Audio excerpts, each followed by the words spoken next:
Hello viewers and welcome to yet another Warhammer 40,000 Conquest video production. My name is Mitch and I am the Hive Tyrant. In a previous video, I introduced and reviewed the 4th Warlord of the Warlord cycle of war packs, Old Zogwort, as well as his associated signature squad. But today we'll be taking a look at the remaining non-signature cards for each of our 7 base factions that were included within the Zogwort's Curse War Pack. Though by the time of making this video, we've seen the release of the Warlord cycle in its entirety, in addition to the Great Devourer Deluxe expansion, and even broken into the Planetfall cycle, today I'm only going to be assessing and discussing the card combinations and synergy available when this war pack was first released. Although I will share the benefit of having significant foresight when it comes to assessing and evaluating each new card's future potential. Yet, nevertheless, in later videos while covering future expansions, rest assured that I'll revisit each of these cards when appropriate to do so, the moment that new powerful uses and combos become suddenly possible through the evolution and growth of our card pool. But, because I'm sure to miss or otherwise exclude some uses for these cards over the course of this video, be sure to mention your personal favorites and particularly clever, perhaps situational combos in the comments below. But with that said, let's get things started. First up, we assess the 3 new additions to our Space Marines faction, beginning with an army unit, the Bloodclaw pack. For a cost of 3 resources, this unit has 1 command icon, an attack value of 2, as well as 2 hit points. It possesses the Soldier and Space Wolves traits and reaction. After an enemy warlord commits to this planet, exhaust this unit to put a Space Wolves unit into play from your hand at this planet. So, for this first unit, there's a lot to discuss. For the cost, it has lackluster stats. At the price of 3 resources, we generally expect equivalent health and attack, but instead we only see printed 2. Granted, this card is not loyal and therefore could see play outside of SM faction, and considering the Astra Militarum synergy with Soldier, that might be a notion worth considering. But before we take that idea further, let's consider the primary appeal of this unit, its potentially powerful ability. So this unit is initially expensive, but it could allow you to put into play additional units for no additional cost. So not only might this unit discourage your opponent's warlord from going to a specific planet, but if your enemy is so bold as to do so, a Bloodclaw pack could punish their transgression considerably. If you experience that triggering event, you simply exhaust this unit and put any Space Wolves trait unit from your hand directly into play for free. Sounds great in theory, but let's consider our range of existing Space Wolves. If you're playing Ragnar Blackmane, you have the Blackmane Sentinel, and putting a 2-cost unit into play for free and ready to attack is fantastic. But if you aren't playing Ragnar, then you don't have access to his signature army unit. However, regardless of Warlord, possibly even if you're playing Astra Militarum like I alluded to earlier, there's just 1 current additional Space Wolf, and in our 6th final war pack of the Warlord cycle, only then do we finally see another. But consider our other existing option, the Mordecai Rune Priest, normally a cost of 4 for a 3 attack, 4 HP unit, which punishes non-Space Wolves units that retreat from his planet. Absolutely fantastic to put into play for free, but even better, once we do open our Descendants of Isha war pack, we get a 7-cost tank with 5 printed attack and a pool of 5 hit points. but which has an ability that only activates when it's deployed. So, even though you might play one hell of a unit for free through the Bloodclaw pack, you're nevertheless missing out on the primary draw of that upcoming Space Wolves vehicle. And you also have to consider that if you play Bloodclaw pack, your opponent has to send their Warlord to that same planet, and you have to have another Space Wolf unit in hand. And considering that at most, by Warpack 6, you'll have a total of 13 Space Wolves trait army units in your deck, 3 copies which cost 4, and 3 copies which cost 7, I think the odds of your having a desirable Space Wolf when the stars align and the opportunity to trigger this reaction presents itself are frankly unrealistically low, or even if it is likely to happen because you did decide to fill your deck with Vika Fenrika units, the average cost of your cards will be so high that you might end up helplessly floundering by the time you do get to trigger that Bloodclaw pack's ability. Plus, you also have to consider that there exist certain situations where your opponent can negate this effect entirely. For instance, if the Bloodclaw pack gets swept into your HQ, it will subsequently commit to a planet alongside one's Warlord only to exhaust at that planet, and considering this unit needs to exhaust in order to trigger its reaction, that common occurrence of entering your HQ would immediately disallow your triggering this ability entirely. Plus, there also exist other conditions when your opponent can work around this effect. Even if you have a Bloodclaw pack ready at a planet, if your opponent is holding the initiative token and perhaps playing Eldorath Starbane, then they have the opportunity to trigger a reaction before you do. And if they commit to your Bloodclaw pack's planet only to exhaust it, then you're again prevented from using this ability. So perhaps someday this card will see far more prominent play, but for the moment, the range of Space Wolves are simply too expensive and too niche to consider running this not insignificantly cost unit. So, fantastic theme to be sure, but for the moment, I'd stay your hand when it comes to playing this one. Still, progressing beyond our army unit, we next have a support, the Secluded Apothecary Inn. For a cost of 1, it has a loyal icon, as well as the location trait. It reads Reaction. After a Space Marines faction unit you control is destroyed, exhaust this support to gain 1 resource token. So, over the course of a game, your own units will undoubtedly die, and considering that Space Marines, as a faction, have a large number of cards which only interact with other Space Marines specifically, it's fairly likely that if one of your units dies, it'll provide the opportunity required for you to generate 1 resource. But this is a very passive card. You only have the chance to accrue resources if your units are destroyed, and as ideally, if albeit unrealistically, that doesn't actually happen, that is, if none of your SM units end up being destroyed, then this support is strictly less effective than is Fortress Monastery, the Space Marines faction support which, for the same cost as Secluded Apothecary Inn, instead decreases the number of resources required to deploy an SM faction unit by 1. Plus, before investing in this support actually stands to become profitable, you'll need to lose multiple units over multiple turns, because the first time you trigger this ability, though you do immediately recover the 1 resource you had to invest in this support, you're still down the card your Apothecarian is printed upon. Then, once you generate 1 or 2 additional resources, you can consider yourself having broken effectively even, and only then, after that, should you see any additional trigger of this support as effectively pure profit. But that is incredibly slow, and remember that this support can only trigger once per game round, unless eventually we see a means of readying supports.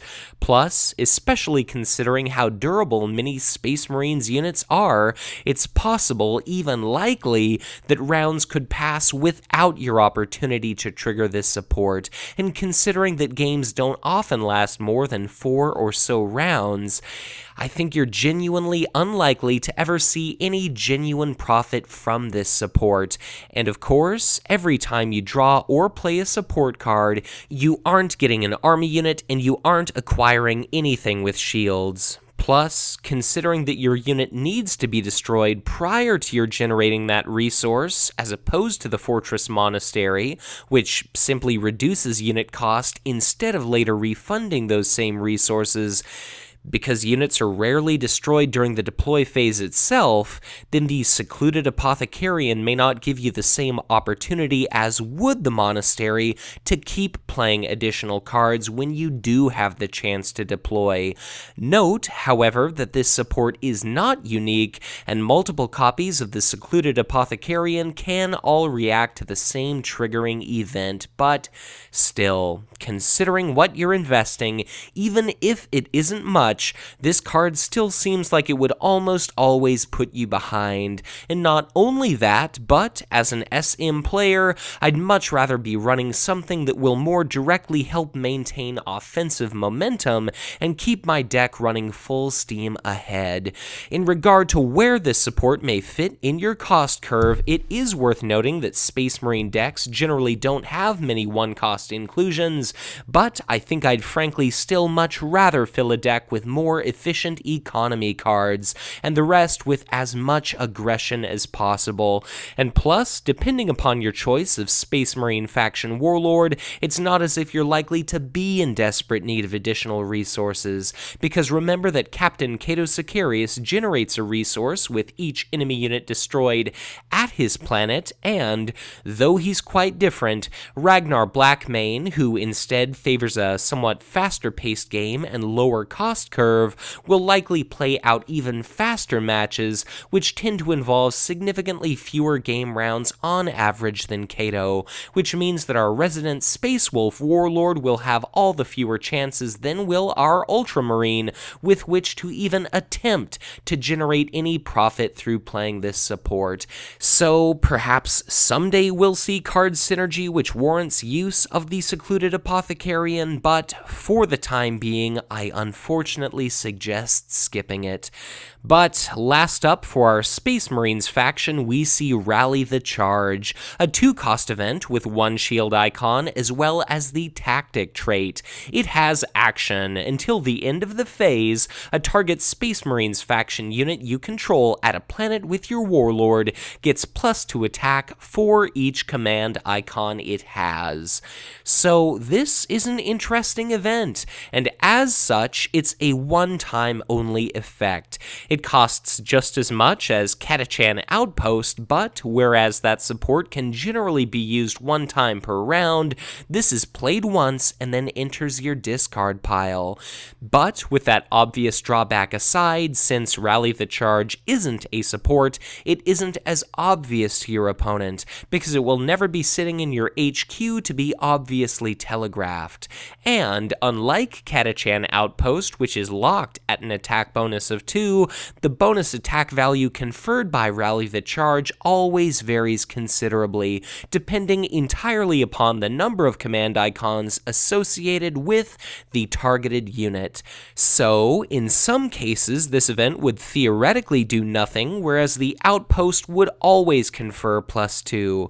But if you target a Space Marine with even 1 command icon, that unit not only gets the same attack increase as it would from a Catachan Outpost, but if it manages to survive long enough to attack multiple times, then you derive all the more benefit, because note that this attack value bonus persists until the end of the phase, as opposed to being limited to your next single attack.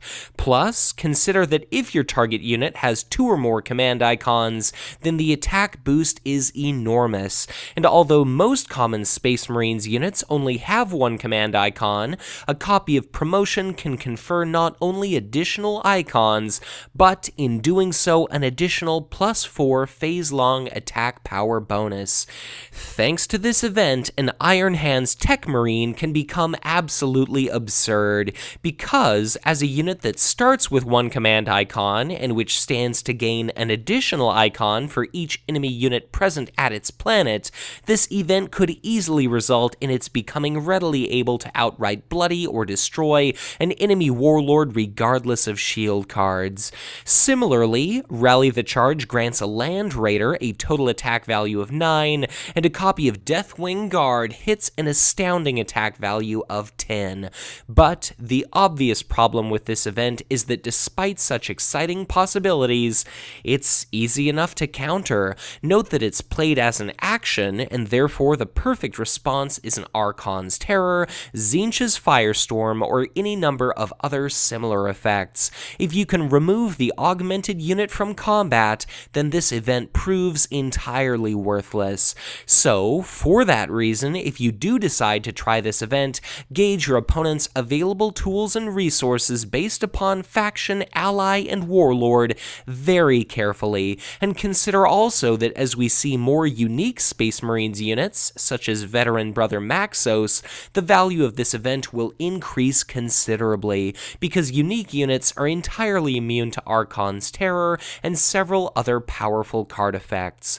But another huge drawback of this event is that unlike Catachan Outpost, this can only be used at a planet where currently resides your warlord, and under most circumstances you'll want to pile command icons where your warlord is not, since warlords, speaking generally, win command struggles automatically. So, overall, this card affords fascinating possibilities. It could easily accomplish surprise warlord bloodies, kills, or otherwise drag down powerful units far earlier than one's opponent was expecting, but all the same, it could be easily negated by a timely Indomitable, custom field generator, or any number of myriad other card effects. So, a bit of a niche card for certain, and not one welcome in every SM faction deck, but certainly something that, if played unexpectedly, could cause a dramatic upset, and therefore something always at the very least worth considering. But with our first faction covered, we are on to the Astra Militarum. Of a total 3 cards, we receive 2 new army units, and first is the Steel Legion Chimera. For a cost of 3, it has 1 command icon, an attack value of 2, as well as 4 hit points. It has the vehicle and transport traits, reads no war gear attachments, and reaction. After a non-vehicle unit you control at this planet is assigned damage by an attack, prevent one of that damage. So, this is a unit that protects all of your other non-vehicles at its planet, albeit only from attacks. Naturally, it tends to become the first target for your opponent, but if that's the case, then whether it's reducing incoming attack damage or simply serving to discourage attacks from being directed toward your other units entirely, then in either case, it's more or less accomplishing the same result. It's a fairly cost unit, but does have the drawback of being a vehicle, because without the benefit of any non-hardpoint attachments, there's not much you can do to make the Steel Legion Chimera itself more survivable. You could affix a Dozer Blade, but whether you think 2 HP is worth the cost of a card is somewhat subjective.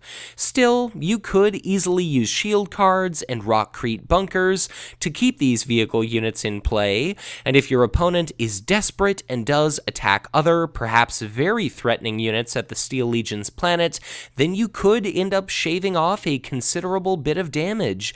This protects not just your army units, but also your tokens and also your warlord, and if you can encourage your opponent to gamble, perhaps out of desperation to bloody your warlord, only to drop a few supplementary shield cards which prevent that event from occurring, then every point of attack damage you can decrease from your opponent could end up making a significant difference, added together over the course of a game. Punishing risk-taking behavior can work out spectacularly well in your favor, so long as you do know what enemy tricks to anticipate.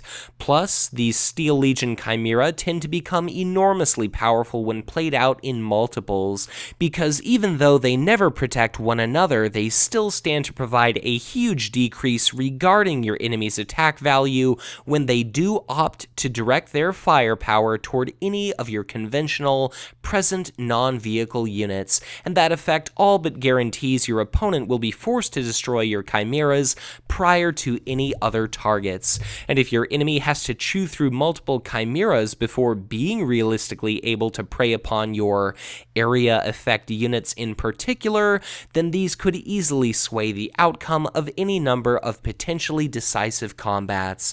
So overall, I think this is an exceptionally powerful unit. The Astra Militarum faction is not known for durability, yet these can work wonders in preserving one's units. As our card pool develops, I'm very excited to see what eventual eligible attachments the Chimera may ultimately receive, but even as is, they command a slot in a huge number of AM eligible decks, and I definitely recommend these for play.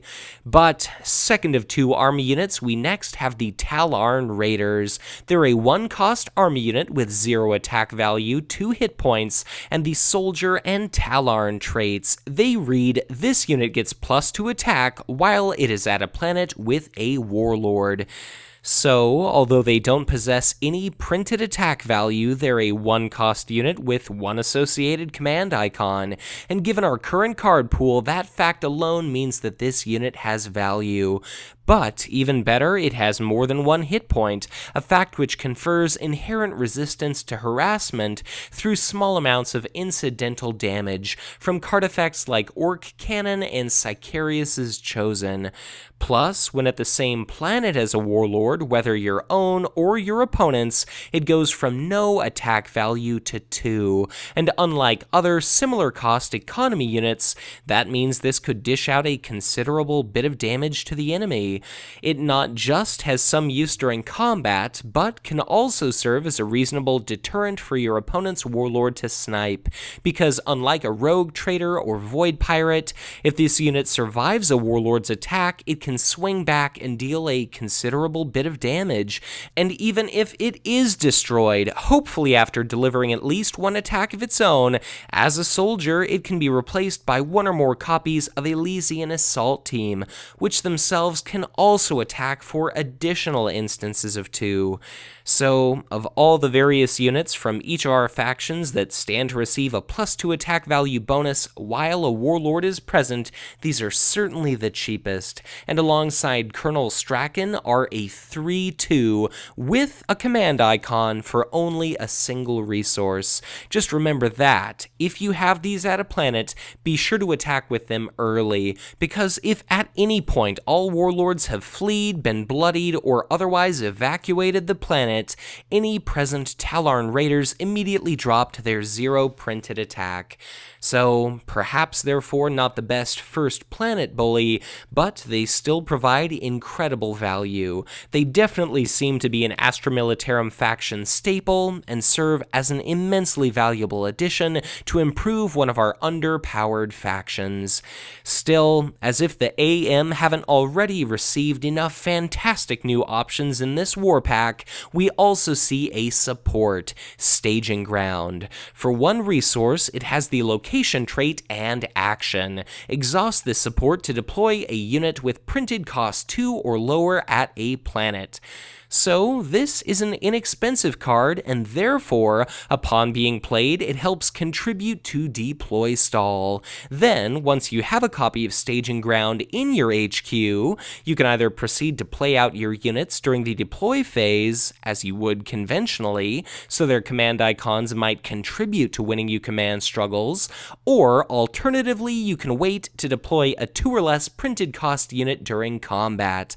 By opting to do so, you can hide a significant amount of information from your opponent.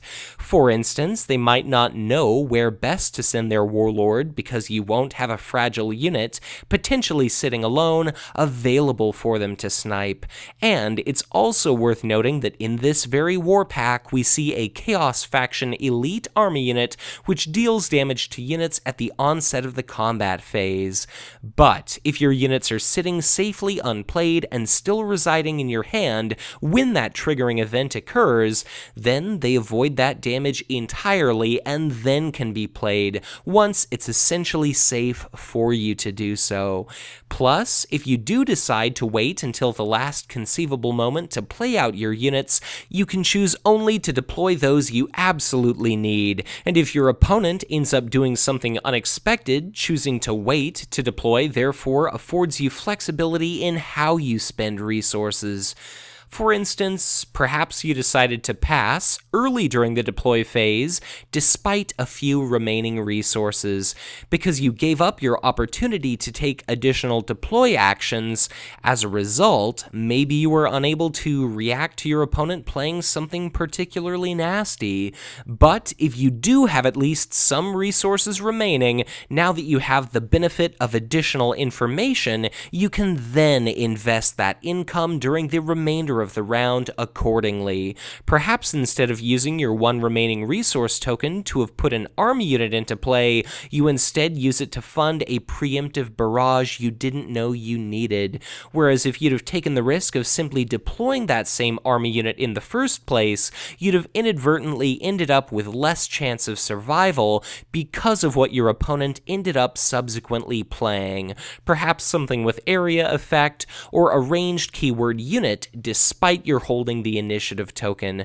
But beyond deploy stall style tricks, perhaps the most straightforward use for this support is as one would use any ambush keyword unit. You just pay the appropriate number of resources and put a unit into play when it's timely to do so. And since you can pick whatever planet you want, it gives you a great opportunity to surprise your opponent. Note that Staging Ground is not loyal, nor is it exclusive to deploying units of any one particular faction, so if at some point your enemy attacks with or otherwise ends up exhausting their Warlord, you can proceed to drop an AM, Space Marines, or Orc faction unit into play and potentially hit your opponent's commanding officer with the force of a Space Hulk, meaning that the existence of Staging Ground makes it all the more likely than ever before that you might score a surprise Warlord bloodying or kill. And speaking of destroying the enemy Warlord, consider that with the one-cost Rattling Deadeye, you can simply wait until after the command phase has passed, when you know exactly where the enemy Warlord will be, to surprisingly deploy that ranged unit and squeeze off a single attack. Plus, with the assistance of Catachan Outpost, especially if your opponent's Warlord is already bloodied, there might be absolutely nothing that the enemy could do to work around you, making that relatively easy to come by 3-card combo extraordinarily lethal, with in some cases absolutely nothing your opponent can do to elude your assassination attempt. So, whether it's to score unexpected kills, to last moment reinforce the planet of your choice, or even to steal a capture of the first planet, for instance, were it to go otherwise entirely uncontested, Staging Ground is a fantastic and versatile support. It does suffer somewhat from diminishing returns applicable to each copy you draw beyond the first, but it nevertheless affords you an enormous range of opportunities to harass your opponent's army, and can almost guarantee you end up getting the most value from many of your units. It's another support fetchable by the Engine Seer Augur, and works with a huge swath of units across 3 different factions. The Mystic Warden, for instance, is a 2-attack, 2-hit point unit deployed as a surprise entirely for free, and come our next war pack, we start to see several 2-resource cost units that can attack for a base 3 or 4. So, despite strict limitations, this seems a superb card regardless, but note that you deploy cards through this support, so just as it affords you the opportunity to trigger your faction-specific army unit resource cost reducing support of choice, it also falls prey to units being exhausted by Siren Zithlex and myriad other effects. Still, Ambush is an incredibly powerful effect, and this is just another instrument to bring the Astra Militarum and their associated allied factions up to a more competitive tier. But Earlier, I alluded to a global damage unit, and that's the first thing we see from Chaos. For a cost of 5, the first of 3 new cards is the Gleeful Plaguebeast. It's an army unit with 1 command icon, a loyal icon, an attack value of 3, and a pool of 5 hit points. It has the Demon, Nurgle, and Elite traits and can have no war gear attachments. It reads Forced Reaction. After the combat phase begins, deal 1 damage to each unit at this planet. So this is one of scarcely few Nurgle units, but it's at once a tremendous liability to you and an enormous threat to your enemy. If you're facing a large standing army, you can deploy 1 to a planet, and the instant the combat phase begins, well before a battle takes place, each and every unit at the same planet as the Plaguebeast takes 1 point of damage. So it damages itself, but it also damages the enemy, each of their tokens, army units, and also their Warlord. And considering that global damage effect takes place prior to an enemy having an opportunity to retreat any of their units, it can pose an incredible threat to an opponent, and that threat stands to become only greater if you play multiple copies of Plaguebeast, or, much more likely, you simply commit Zerathir to that planet. So, while in that case the Plaguebeast will deal 1 damage to itself and all of your units, it'll also assign 2 damage to every opposing enemy.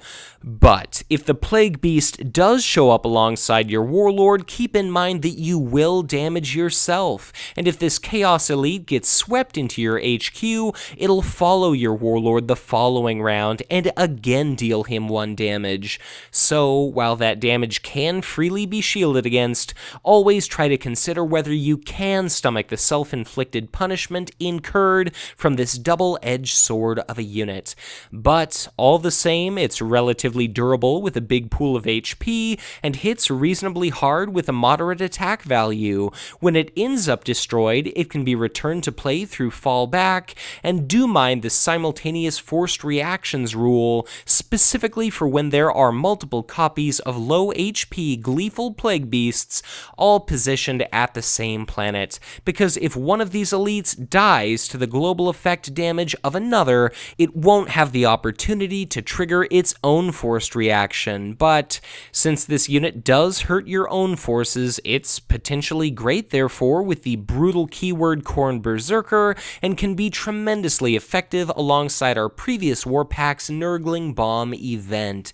In conjunction with that card effect, either your enemy's units take even more damage after the Plaguebeast's reaction, or they're otherwise forced to vacate the planet entirely, only to be dropped off somewhere the next round exhausted. This is also a demon, so it's quite trivial for Chaos to dramatically lower its cost, and again, as a Nurgle unit, it's a perfectly eligible, perhaps somewhat unexpected target for Kugath Plaguefather's signature Fetid Haze. So this unit is a fantastic addition to Chaos. Whether alone or when augmented by other effects, such as Warp Storm, it can be an immensely threatening unit to your enemy, either their armed forces or simply situated by itself at a planet harassing your enemy's economy units. With Zave's Split Tongue, it could generate a huge number of cultist tokens, but despite some inherent risk, when played wisely and deployed tactfully, this seems like an incredible and enormously useful elite unit. So, in following the Nurgle theme, our next Chaos card is an attachment, the Blight Grenades. For 1 resource, they have 1 shield icon and the War Gear and Nurgle traits. They read, attached to a Nurgle army unit. Combat action. Sacrifice this attachment to give attached unit area effect 2 until the end of the combat round. So this is a curious card. When it comes to area effect options, the Chaos Faction King is hands down the vicious Bloodletter. For the cost of 5 resources, it has area effect 3. Granted, this attachment doesn't cost nearly as much, but for 1 resource, it's nearly as powerful. However, the attachment is essentially consumed upon use, and persists only until the end of the combat round. round, which means that without a way to ready an already exhausted unit, you'll generally only get one area effect style attack from your chosen grenadiers. Still worse is that this can only be affixed to Nurgle army units, and at present your options are prohibitively limited. There are a couple of appetitive Nurgle options, such as the Rotten Plague Bearers, but in the case of that unit, you're giving up that pre-battle direct damage style card effect to instead attack in more of a conventional sense, using a combat turn, and a 2-hit point unit is an awfully fragile platform upon which to affix any attachment, and though this war gear is best augmented by Zarather, effectively becoming area effect 3, if you aren't running Kugoth, then you don't have access to his signature Nurglings, which are additional options by whom this attachment can be equipped. Apart from those, the only other available Nurgle options which can equip war gear seldom see play, whereas Death Guard Infantry is somewhat of a strictly worse version of Khorne Berserker in almost every circumstance thus far, the Virulent Plague Squad, albeit entirely dissimilar, itself rarely graces the tabletop. Plus, considering the wealth of global damage options available to Chaos players that have no kind of intrinsic unit restrictions, such as Warp Storm, Tzeentch's Firestorm, or even Nurgling Bomb, I can't really see players investing in this attachment. Any of those events I just mentioned do not require a unit to give up its attack, and while they can potentially be countered or cancelled, card effects like Inquisitorial Fortress and Archon's Terror can easily remove a Blight Grenades laden unit from the planet where you want them, and should that unit return to combat the following round, only to be exhausted, then the odds of you managing to benefit from that attachment again drop off considerably. So, this attachment does certainly have the flexibility of providing you with a shield icon, but it is entirely telegraphed. The moment you deploy it, your opponent immediately starts planning for how best to work around it. So it could hit incredibly hard, even if affixed to one of your 2 HP units, and if you have the initiative or simply adequate shield cards and can reasonably rely on your opponent not being able to eliminate your unit outright prior to its opportunity to attack with this attachment, then this could be used to pretty devastating effect. All the same, it seems far more tricky and troublesome a card than it's worth, and frankly, I think Chaos simply has much more appealing, simply more reliable options. But last of our trio of new Chaos cards, we have Doombolt, a 1-cost event with 1 shield icon, as well as the power trait. It has Deploy action. Deal X damage to a target enemy army unit. X is the amount of damage on that unit. So this is a very unusual card. It can't eliminate unwounded units by itself, yet must be played during the deploy phase, and therefore it's entirely reliant upon damage already sitting upon any desirable targets. Granted, there are many ways for Chaos to leave units wounded after the conclusion of battle, but I still think there will be plenty of occasions when you wish this event could simply deal precise amounts of damage to an entirely hale or perhaps barely scratched enemy unit. Important, however, is that this event only ever costs 1, yet you can deal any number of damage, so the more wounded a target is, the more additional damage it takes, and all the more likely it is to end up being destroyed by this event. Note that Doombolt can still be shielded against, but the closer your target is to death, the more valuable a shield card it will take in order to save it. But unlike Tzeentch's Firestorm, which does X damage but also costs X, it's not possible for you to adjust up the amount of damage dealt by this event to ensure you can kill off an enemy. So it's a cheap event and it could be a great value, or it instead could prove woefully ineffective. During the deploy phase, you could use it after a Rotten Plague Bearers uses its action to deal a point of damage to a unit. But then again, if you're playing Zarather, if you simply wait to use your Plague Bearers until after your Warlord's been commit to a planet, then you'll get that additional point of damage anyways, without the need to waste any additional cards or resources, though that unit will, in that case, survive to contribute to that round's command phase. This event could be great as yet another means of abusing enemy flying units, because it's only attack damage that ends up being halved, or, although Archon's Terror is an extremely convenient form of enemy removal, perhaps if you're allied with orcs, this could be a reasonable answer to extremely high HP units. Still, all the same, this is, again, entirely shieldable. So, overall, a rather unusual card, definitely one with awkward timing, and with what could easily prove an underwhelming effect. But, in the right situation, it's certainly respectably powerful, and there could well come a day when this makes a tremendous resurgence in our meta. So, perhaps nothing to write home about now, but as with any other card, always worth remembering as being another available option.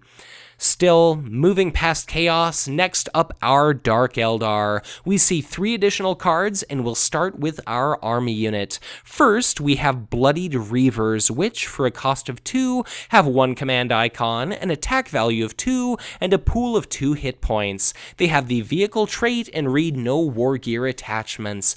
This unit gets +2 attack while it is at a planet with a Warlord. So, whether it's your own or otherwise that of your enemy, the mere presence of a Warlord augments their attack value considerably. For no more than 2 resources, this unit will often possess a total of 4 attack, which makes it superb for deposition at a planet where you want to deter the enemy Warlord from being commit. It does possess 1 command icon and is extremely unlikely to be sniped, because if you use even a single shield card, your adversary runs a very high risk of having their Warlord struck for 4 in return. Of all the Warlord-dependent attack bonus units, the 2 or less cost iterations are all very highly valued, as players tend to place a lot of importance on getting as much attack value for as few resources possible. The additional hit point associated with 3 cost additions, like the Eldritch Corsair or the Noise Marine Zealots be damned, appears often enough to be the overall community consensus. So, just like the Borkon recruits are a Tau and allied faction staple, so too are the Bloodied Rivers for the Dark Eldar and anyone else that can take them. Worth noting is that they cannot possess war gear, but the Dark Eldar as a faction generally speaking play little if any. So, frankly, there's little else to say about this unit. It keeps your deck's cost curve low and offers significant firepower for cheap. It has a command icon and more than 1 hit point, and for all these reasons and more, it's, in a sense, rather difficult to justify not including this card in your deck. But, at the moment, somewhat closer to the opposite end of the power spectrum, we next have a support, a card planted in anticipation of a future Dark Eldar Warlord. It's the Crucible of Malediction. For only 1 resource, it has the upgrade trait and also reads Reaction. After you play a Torture Event card, exhaust this support to look at the top 3 cards of a deck. Discard one of those cards and place the remaining cards on top of that deck in any order. So, the more Torture Events you play, the more use you get out of this support, up to 1 activation per round, unless someday you can somehow ready this card. This support is not unique, and multiple copies can therefore react to the same triggering condition one after another, and of course, the more times you can activate this support, the more cards you stand to discard. Each time you play a Torture event, so long as you have this support ready in play, you can scry your own deck, or simply pick that of your opponent. In either case, you must pick one of those cards to discard, and then decide upon an order for the remainder, and though that new order won't always make a difference, for instance, if you trigger this reaction during the combat phase, the targeted deck's controller will always draw both cards during their HQ phase regardless. If you use this prior to the command phase, it is possible that you could stop either you or your opponent from seeing one of those two cards, depending upon the outcome of that round's command struggles. Considering you must discard one of the three cards you look at, you're probably unlikely to use this on yourself. Almost exclusively, you'll be using this card to peek at your opponent's deck, and as often as possible, you'll remove whichever of the top three cards of his or her deck are situationally most dangerous. You might get lucky and discard their signature support or attachment, maybe the very linchpin of their deck, or an upcoming integral combo piece, or, at the very worst, you can at least pick and choose the most dangerous upcoming element with which to remove. This affords you some modicum of control over your opponent's draw, and can even provide you with a desirable target for Soul Seizure, because once your opponent has a desirable army unit in their discard pile, then you're granted the perfect opportunity to bring it into play under your own control. Or, if you are desperate to become eligible to play Soul Seizure in the first place, you could possibly use this support on yourself, strictly in order to maximize the number of torture trait cards sitting in your discard pile. It's definitely worth noting that you will also know whatever cards remain atop the deck you choose to look at, and information is always valuable, even if you can't outright stop your opponent from playing certain cards against you. So this is a relatively subtle support, but it provides information and can serve as an invaluable tool. The problem, of course, is that it relies entirely upon your playing torture events, and of those we've seen thus far, scarcely few are commonly seen played by Packmaster Kith. We have Power from Pain and maybe our upcoming event, but apart from that, and like I mentioned before, this card is very much intended for a future torture-focused Warlord's release. So, for the moment, I'd effectively advise you to ignore the existence of this card.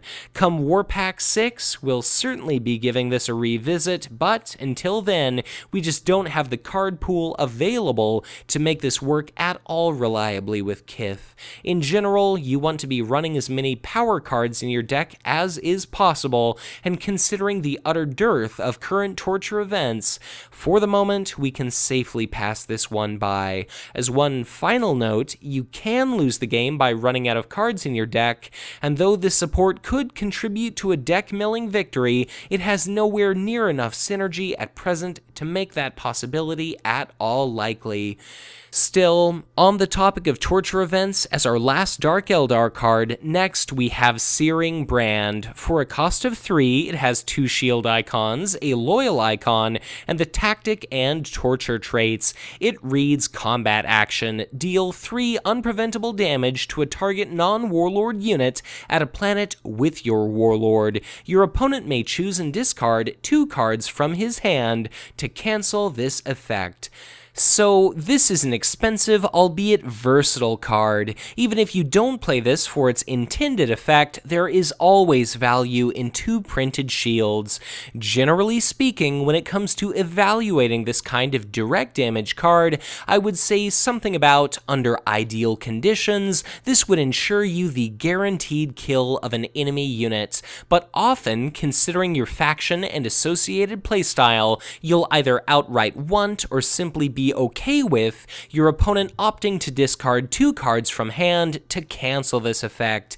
If you can choke your opponent of cards, then this event can be superb in that they won't be able to prevent that 3 damage, and if you're still working on choking your opponent of cards, this can certainly contribute. What I perhaps enjoy most about this event is that it often leaves your opponent with a very difficult choice. Should they spare their already deployed army unit, which you might be able to otherwise deal with, or should they simply allow it to die and spare themselves suffering that 2-card discard? Note that your opponent does get to choose which of their cards they do end up pitching, but if you can force enough additional discards through effects like Barless or Murder of Razorwings or any number of other effects, you can still ensure that you threaten your opponent with depriving them of their then most useful tools, despite their best efforts to hold on to those cards cards they deem most valuable.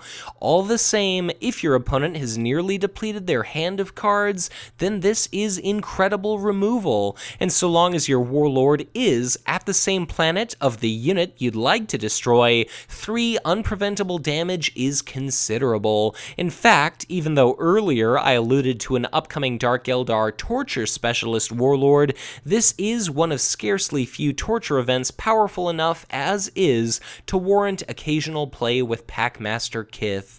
So overall, a pretty powerful effect. Either you obliterate or grievously wound one target enemy, or force your opponent to cancel this card for often twice the conventional cost of shielding. So, regardless of Warlord, and especially considering its shield value, I certainly encourage you to experiment with Searing Brand. Still, with Dark Eldar now thoroughly assessed, we're on to our Eldar. Of only 2 total cards, our first is an army. It is the Vectored Viper Squad. With a cost of 4, it has a loyal icon, 1 command icon, an attack value of 3, as well as 3 hit points. It has the Vehicle and Aleatok traits, and cannot possess War Gear attachments. It reads, this unit gains mobile while it is undamaged. So, this is a very unusual card. It costs 4 resources, but neither of its combat-relevant stats exceed 3. As a vehicle, it cannot have War Gear attachments, which, at this point in our card pool, isn't exactly a considerable limitation, but although it does possess the mobile keyword so long as it's undamaged, the instant it is wounded, it loses that keyword. Even a single point of damage done by an Orc Cannon or some other card effect will lock down the Vectored Viper Squad, and is likely to do so permanently. Plus, what's even worse about this card is that as it doesn't possess the printed mobile keyword, it is not eligible for Death from Above, and therefore you cannot put it into play, albeit at the last planet, for free through that event. So, while the option of moving to adjacent planets, whether to shift into combat or otherwise perhaps to flee from it, is always a useful effect, the possibility for this overcosted unit to suddenly fail you when you're most reliant upon it can be a considerable risk. You could affix Star Cannon to this unit, a hardpoint attachment which confers the attached unit Armor Bane, but for an equivalent number of resources, a better overall unit option would be the Wild Rider Squadron, because it has the same printed stats with an additional hit point and an action which mimics an approximate equivalent of mobile, but regardless of damage. So, especially considering that this unit is loyal, unless the Eldar faction suddenly receives significant impetus to start playing any and all vehicles possible, or perhaps if the Aleatok trait becomes someday enormously powerful, I cannot see any reason to ever run the Vectored Viper Squad. It's simply suboptimal, and for such a steep cost in resources, you just have nearly limitless, significantly more repetitive options. Still, second for our Eldar, next we see Guardian Mesh Armor. It's a 1-cost attachment with 1 shield icon. It has the War Gear and Armor traits, and reads, attached to an Eldar faction army unit. Interrupt. When you use a shield card to prevent damage to attached unit, exhaust this attachment to double the number of shields on that card. So, the theory behind this attachment is that you pay 1 resource, you affix it to a valuable army unit eligible to receive War Gear, and the first time you shield against damage during a given round, you exhaust this attachment and double the shield value. So, a 1 shield icon card blocks 2 damage, a 2 shield icon card prevents 4 damage, and a 3 shield icon card blocks 6 damage. Considering that this card is non-loyal, if you're perhaps running an ally-heavy Tau faction deck with Fireblade Kyvray, if you have the Guardian Mesh Armor on an Eldar faction unit, you could discard a 3 shield icon Tau signature attachment at that unique unit's planet in order to prevent an incredible 8 damage. But in all honesty, that event is extraordinarily unlikely to occur, and Guardian Mesh Armor is a woefully underwhelming card. It costs a resource in addition to being a card, and though it's not loyal, it can only be affixed to Eldar. Plus, it counts as war gear and is therefore disallowed from augmenting vehicles. Still worse, it's essentially limited to 1 time per round, and if you don't have any shield cards left, then this does absolutely nothing. But it does not end there. There are innumerable ways to deal with one unit outside of damage. Inquisitorial Fortress and Deception, for instance, pay no mind to HP, and even if you have a few shield cards, remember that for each source of damage you can only use 1, and if you only have a 1 shield icon card, then you're paying 1 card and 1 resource just to double a 1 shield card to 2. So certainly the Eldar will have units they want to protect, but frankly this card is just not a good means of doing so. In all likelihood, you'd probably get an equivalent or more reliable damage mitigation effect by replacing this with any 2 shield icon value card, and in that case you wouldn't be paying a resource to protect one of your units, you'd simply be discarding a card. But considering that a popular 2 shield icon Eldar card happens to be none other than Gift of Isha, maybe if an Eldar unit does happen to die, whether you could have protected it or not, you'll be able to benefit anyways. Protecting cards from destruction suddenly seems far less than mandatory or even encouraged when you can suddenly resurrect them. So overall, Guardian Mesh Armor is undoubtedly at its absolute best when equipped by Eldar uniques, and ideally when facing down high attack value opposition, which allows you to get the most value out of absorbing one large powerful blow.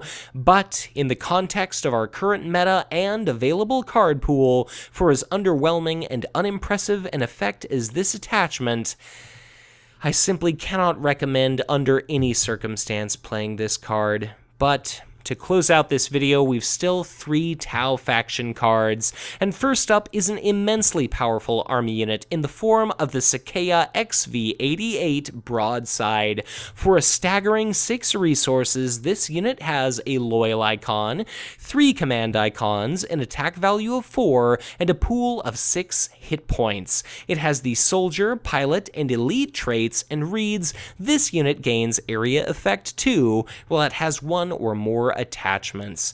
So this unit is outrageously expensive, but is appropriately powerful. Its printed statistics aren't exactly stellar relative to its cost, but with the right attachment, this becomes a monstrosity of a battlesuit. It's certainly subject to the same pitfalls as any elite unit. For instance, a Clavex war leader could decapitate this unit unaccompanied by any other card effect. But 3 command icons means that the Broadside can single-handedly trump a 2 command icon enemy unit, and even without an attachment, it can deal a considerable bit of damage. As one would expect from a 6-cost unit, it can at least threaten to destroy most enemy opposition with no more than a single attack. But clearly this unit truly comes into its own with the assistance of an attachment. Note that the Broadside is not disallowed war gear, and any single attachment, even promotion, confers area effect 2. So if you have to bring down one powerful target, simply attack conventionally. Or if you're up against multiple enemies, or simply afraid of indomitable or other attack prevention effects, simply opt for area effect. Plus, as a Tau faction unit, Ambush Platform is always an option, which could afford you the opportunity to unexpectedly acquire area effect. And as Gun Drones itself is a surprise Ambush Platform favorite, keep in mind that if you affix that attachment in particular to the Broadside, area effect bonuses are always cumulative. So instead of area effect 2, you amass a devastating 4, which is more than capable of winning a battle in a single combat turn. Plus, if An-Shi happens to have been selected as your chosen Warlord, then this stands to receive Armor Bane all the same as does any other Tau faction unit. So, no one will argue with the power and potential behind the Broadside, but such a big target is unfortunately woefully vulnerable. While Fall Back could stand to return this elite to play, and Commander Shadowsun's signature support, Communications Relay, could prevent it from being targeted by punishing enemy card effects, it's still a lot of resources poured into one individual unit. But the possibilities are legion and enormously provocative.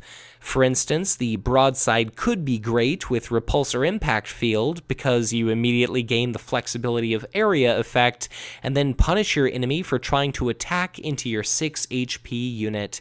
So this card does ask a great many resources of you, but it is only a single card, and whereas the Tau faction can accomplish similar effects and results for far cheaper, those less expensive options are, nevertheless, much more reliant on, at times, inconsistent combos. For instance, pairing gun drones and Viorla marksmen will still provide area effect too, and while it only costs 3 resources, it does take up 2 cards, yet has nowhere near the command presence of the XV88. So perhaps this is best used as a mid to late game finisher style unit, and despite the drawbacks of investing heavily in one individual elite, in the right deck, the XV88 can still be pretty versatile. You could not only protect it with Commander Shadowsun's Communications Relay, but also relocate it via squadron redeployment to get it exactly where you need it, when you need it. Or, because you could even return it to play through Fall Back, truly the options seem limitless, and if there comes a time and day when we see more cost reduction, resource acceleration, or ramping style card effects, or any additional form of elite trait unit support, this is certainly a card that opponents could learn to dread ever gracing the tabletop. Next, on the same topic of dealing outrageous amounts of damage, we see an attachment for Tau. For the cost of 1, we have Heavy Marker Drone. It has 2 shield icons, a loyal icon, and possesses the drone trait. It reads, attached to an enemy army unit, double damage dealt to attached unit. So, this is extraordinarily cheap, and with Ambush Platform is free. Or, when you commit Commander Shadowsun to a planet, you can simply trigger her reaction to recur this card, potentially spent previously as shields, from your discard pile to become affixed to a target, potentially problematic enemy army unit. Commander Shadowsun tends to result in Tau faction units with very large attack values, or a lofty amount of area effect, and if you ever need to bring down one big formidable unit, Heavy Marker Drone will help make that goal trivial.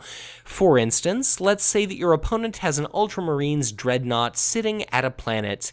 You can play a Viorla marksman at that planet, and during the command phase, send Commander Shadowsun to that location, triggering her reaction to affix a Heavy Marker Drone from your hand or discard pile to the enemy unit. Then, prior to battle, exhaust Ambush Platform to equip an Ion Rifle for the cost of 0 onto your marksman, and then, during the ranged skirmish round, you attack the enemy elite for 8 from a 1-cost unit, which, if they're unable to shield, could destroy that 6-cost Dreadnought in a single shot, and then that Heavy Marker Drone will re-enter your discard pile, only for Commander Shadowsun to return it to play affixed to another desirable target enemy the following round. It's great for overcoming Blood Angel's veterans, as well as any opponent with a handful of shield cards. It has a lofty shield value, and when used with An-Shi, it can make Armor Bane damage all the more lethal. Plus, if you really want to trigger area effect as your first action of combat, but there's one problem enemy unit you really need to remove preventing you, one with slightly more HP perhaps than you can conjure up area effect value, then it's possible that the receipt of a Heavy Marker Drone will be all you need to ensure that that specific enemy unit nevertheless does still succumb succumb to your global style damage effect, which might hopefully have the added bonus of easily scouring the planet of all other present enemy units. It's therefore also worth noting that multiple copies of Heavy Marker Drone stack, so damage can not just be doubled, but potentially stands to double 2 or 3 consecutive times. So a somewhat subtle effect at first, perhaps less obviously powerful than simple attack power gain, but certainly not one to be underestimated, and nevertheless an enormously powerful and reusable card effect, which certainly stands to make an entirely reasonable addition to most any Tau faction deck. So, finally, we come to the last card of our war pack, which is Tense Negotiations. It's a Tau faction event with a cost of 1 resource and with 1 shield icon. It has the tactic trait and action. Exhaust your Warlord to trigger the battle ability at the same planet as your Warlord. So, this too is a subtle effect, but one which can be enormously powerful. It does necessitate you exhaust your Warlord, but can pay off in spades. So anytime you're left with an exhausted Warlord during combat, you leave yourself potentially exposed. Your opponent could punish your transgression with a drop pod assault, a gift of Isha, or any number of other card effects to bring units into play and to proceed to harm you without your having the ability to respond with an immediate retreat. But all the same, this card can be fantastic. It could allow you to trigger a battle ability prior to the onset of battle, or it could allow you to trigger the same battle ability twice. If your opponent has more units than you do, perhaps you could trigger Taurus to draw 3 cards, and maybe some of those cards are the same shield cards or combat-relevant events you desperately need. Or maybe if the planet your Warlord resides at is Planum, you can move your strongest unit to that planet at an action speed when it's of the utmost benefit to do so. Or you could trigger Farron to rout a fearsome enemy unit, and then if you alter the conditions of a given battle to be more favorable prior to combat, then it makes it all the more likely you'll ultimately win at that planet, only to be afforded the opportunity to trigger a battle ability you'd have otherwise been denied. Or if you are triggering a unit at Farron with that planet's own ability, perhaps it alters combat significantly enough that you'll stand to win that planet, only to trigger that very ability again. Aatrox Prime could rain down utter death and destruction upon adjacent opposition, or otherwise repeatedly bombard the enemy HQ. You could force multiple random discards, or shift control of a considerable number of resource tokens. Considering this card is non-loyal, it is fantastic for Tau, Eldar, and Space Marine alike, and if you've ever envied a Dark Eldar player their ability to play Archon's Terror, just invest a lone resource, and, albeit you must also exhaust your Warlord, at Farron, as I mentioned earlier, in order to rout whatever unit you'd like, and in fact, in that case, you're even afforded the opportunity to rout unique units. So, if your HQ is at most sparsely populated, and your opponent ever affords you the flexibility to send your Warlord to essentially whatever planet you'd like, this can be a stellar means of punishing them for affording you such freedom.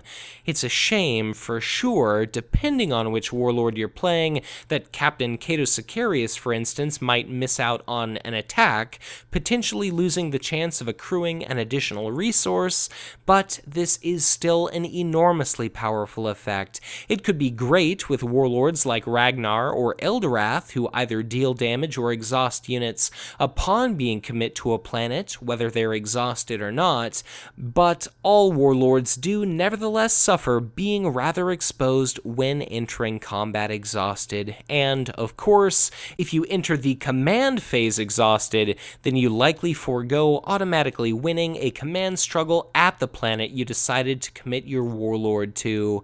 Still, all the same, this is powerful and incredibly flexible, albeit somewhat dependent upon planet planet layout. It can make an enormous difference in the early game, but still remains powerful during mid. Granted, there are scarcely few options for Warlord committance during the latest few rounds of the game, but all the same, you could still end up being a little lucky. Battle abilities were probably one of the last effects that I took a serious look at when it came to my learning Conquest, and therefore I implore you not underestimate the power of this card. It could alter the trajectory of any given combat significantly, and easily influence the outcome of an entire game as a result. So, exceptionally powerful to be sure, and any time that you're facing an Eldar, Tau, or a Space Marine player, I definitely recommend considering the possibilities which might crop up from the timely use of this card. But, now that we've covered each and every new card introduced within the Zogwort's Curse War Pack, I'd like to thank you once again for watching. We've seen not only our first 4 Warlord Cycle Warlords in previous videos, but have now also discussed our first 4 full expansion packs as well. What are your own thoughts, opinions, and perspective regarding the contents of Zogwort's Curse?